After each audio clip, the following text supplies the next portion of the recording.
Now, a second ship with Ukrainian wheat has reached Turkey despite Russia's withdrawal from the UN-backed grain deal.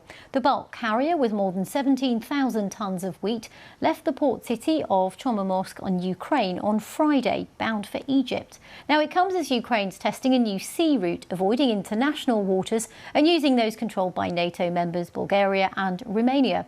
A first ship with 3,000 tonnes of wheat safely arrived to Istanbul last week.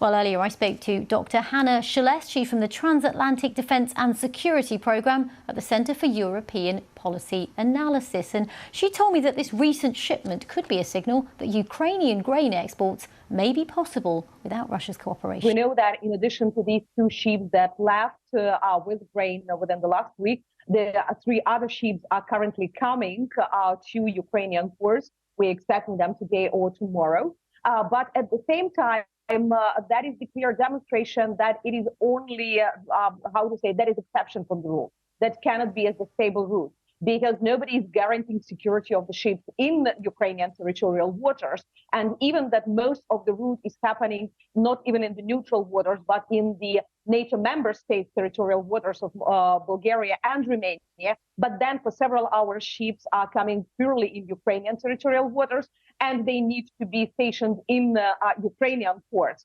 And here, the Russian Federation is continuing missile attacks and drone attacks against these ports. So that is like half of the decision, but clear demonstration that Russia cannot control the Black Sea and cannot put their rules for the voyage of the commercial fleet.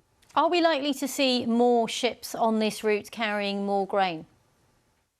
I assume that we will see not only grain, but maybe even other goods, because if you remember the first two ships before these grain ships, they were shipped with the metallurgical materials that been in Odessa port since February 2022. So for more than a year, they've been waiting for the permission to leave the ports.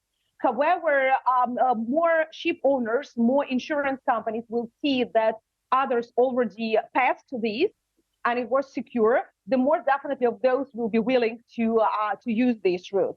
But we also need to accompany it with the additional security guarantees for these ships, probably with the air defense of the NATO countries or with the certain patrols of their ships over there. So to guarantee that the Russian Federation will not be provoking the commercial fleet for the freedom of navigation. And just let me ask you this briefly as well. This all comes as Ukraine is targeting the home of Russia's Black Sea fleet. What's your thoughts on how all of that fits into this picture? The Russian Black Sea fleet is stationed in the occupied Crimea. So definitely they present Sevastopol as the city of the Russian Navy glory. But if you remember the history, twice in battles for Sevastopol, Russians lost. One time, by the way, to the Brits. So definitely there is more of the myths about the city. And one of the myths that the recent attacks demonstrated that Crimea is not that much protected and Sevastopol and Navy is not that much defended, as Russians stated before. Because we heard for years that Sevastopol is the second most protected city in the Russian Federation after Moscow. The reality demonstrated that it is not, and that will allow Ukraine to push Russians a little bit out from the Black Sea coast, from those operations that they've been conducted against the Ukrainian shore. Well, staying on that subject, Russia's Foreign Minister Sergei Lavrov says the United States and Kyiv's other allies are, quote, directly at war with Moscow. He was speaking at the UN General Assembly on Saturday. Mr. Lavrov also blamed the collapse of the Black Sea grain deal on Ukraine. He further criticised Kyiv's peace plan as not feasible or realistic. The collective West has a calling card, and it has long been to reject the principle of equality and their total inability to reach agreement. Being used to looking down at the rest of the world, Americans and Europeans make all sorts of promises, and they take on commitments inter alia, written ones and legally binding ones, and then they just don't fulfill them.